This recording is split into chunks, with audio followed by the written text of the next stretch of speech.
Hey everyone, I've talked quite a bit over the years about video scopes and how they're very useful in making sure that your video signals are what they ought to be, making sure your levels are in check, your colors are what they ought to be, all that kind of stuff.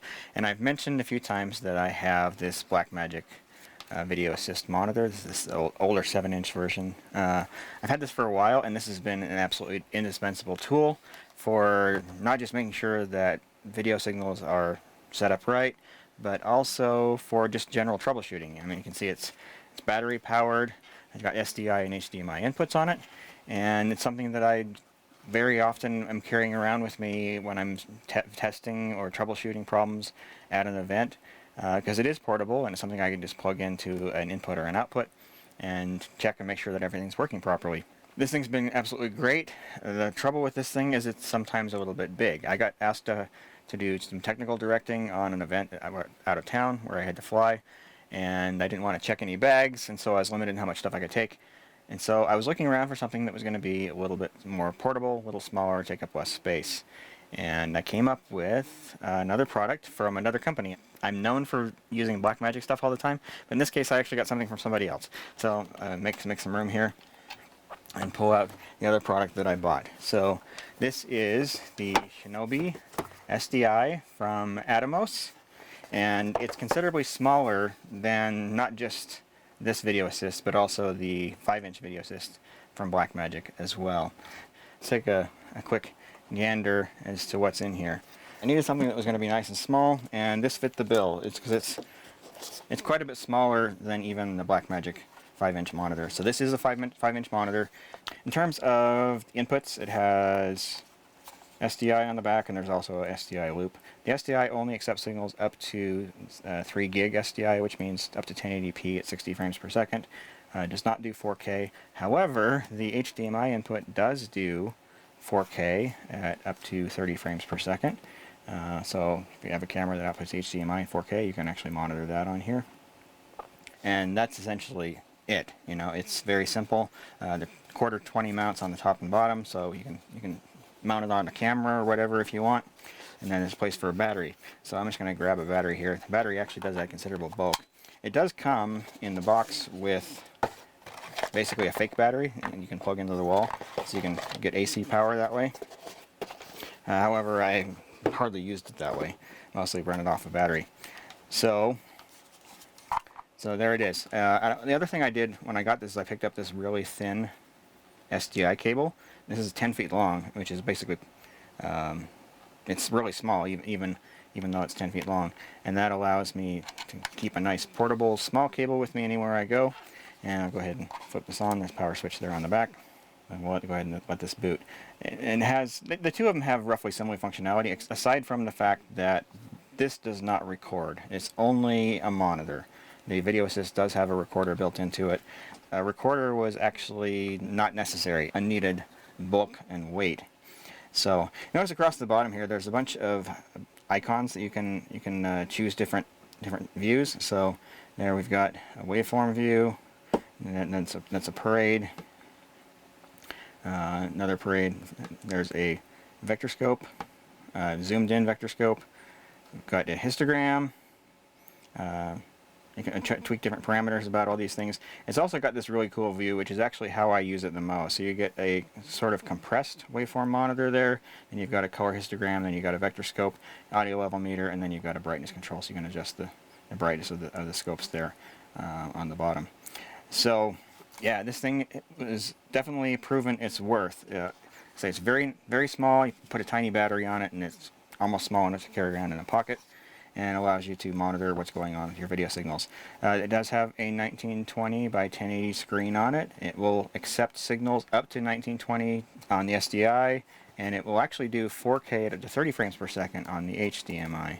So it's a little weird that there's a little bit of a difference there between those, but it is what it is. So yeah, it's been tremendously helpful in terms of making sure that I can monitor signals when I'm on site, and again also for troubleshooting. You know, wander around with this, connect it up to a camera, see if it's outputting what we think it's supposed to be outputting. So for sample footage, I'm using a volleyball tournament that we shot. Actually, DJP subcontracted to do this. We provided basically all the equipment. We used the trailer. this has a lot of cool features. So if you tap the screen there, you can see that we've got a waveform monitor, and then we've got an audio level meter. Also, you can see time code, and then battery level indicator as well. If you want to go in to see some of the other capabilities, so we can go in, there's waveform monitor, and we've got RGB parade, and then it looks like a color parade, and then there's our vector scope, and then we've got a vector scope that's zoomed in so you can see the detail in the center. And I've got a histogram, and then color histogram, and then we've got this multi-view, which is actually what I use the most. So you've got your waveform monitor there across the bottom, then you've got a color histogram, and then a vector scope, and then audio level meters, and then you can adjust the brightness of the scope so you can actually see the detail of what's going on there. Even though this is my favorite mode, it's a little bit strange. I don't know if you can really see that on camera, but it's like only every other pixel is actually being used there. But so anyway, so there's that, and then if we go in and look at some of the other settings that are in here, there we go. So we can choose the input, whether that's the SDI or HDMI. You can also basically force particular settings in terms of the color space and whatnot. So we can basically tell it it's a Sony camera, it's HLG, outputting BT 2020, even though it's not. So we can force that. And then we've got 8 channels of audio level meters. And you can also set the level of the headphone output. You can see the level of your battery, and then some information about like firmware version, and you can see the logo for the product there as well. But again, there's a lot of other settings here as well. So if we go into the waveform monitor, we can adjust the opacity. You can see how transparent it is, and adjust the brightness. You can also set the size of it, whether it's just in the lower left corner or across the bottom or covering more of the screen. We can also set parameters for focus peaking and the zebra points, and you can load LUTs in here as well. So if you wanted to basically preview what a LUT would look like, or if you're shooting in like log and you want to see what the corrected version or the processed version would look like, you can download a LUT into here, and that's done through an SD card slot here that's on the right, and that's all that's used for, other than firmware updates. Does not record. That monitor does not record at all. You can load up to 8 LUTs in there. You can set some other parameters for the monitor. Basically, you can set which color space it's interpreting, and then some other, like the brightness, lift, gamma, and gain. Sorry, the backlight, lift, gamma, and gain for the monitor as well. This monitor actually does get very bright. It's meant to handle HDR signals, and so I think I've read that it goes up to 1,000 nits, which is pretty bright. You know, if we're shooting HDR, we probably want that kind of brightness available to us. And so yeah, and then beyond that, let's turn that off. So yeah, you can also do a clean display and see just your video signal. This is nice and small. It's almost, like I said, it's almost small enough to fit in your pocket, especially if you have some nice small battery on it. And then something you can carry around with you when you're setting up for an event, and make sure that all your equipment is working properly, and your signal levels from your cameras are set up properly and whatnot. So yeah, so there we go. So there's that's the zebra function, and then there is the focus peaking.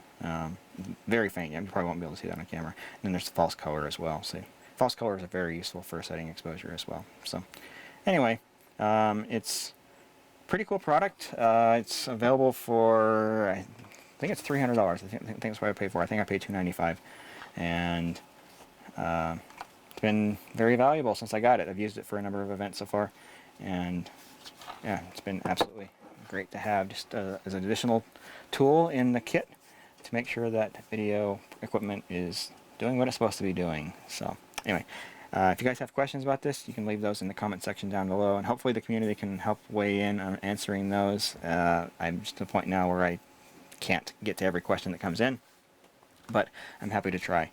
If you want to see more behind the scenes content, even though still kind of in flux, I am still shooting behind the scenes stuff. I shot a lot of behind the scenes for this volleyball tournament that's here, and hope to post that video for members that have joined the channel. So there's a join button down below the video there, and you can click on that, and anybody who signs up for that top plan, it's $10 a month, you'll have still have access to behind the scenes videos of what's going on.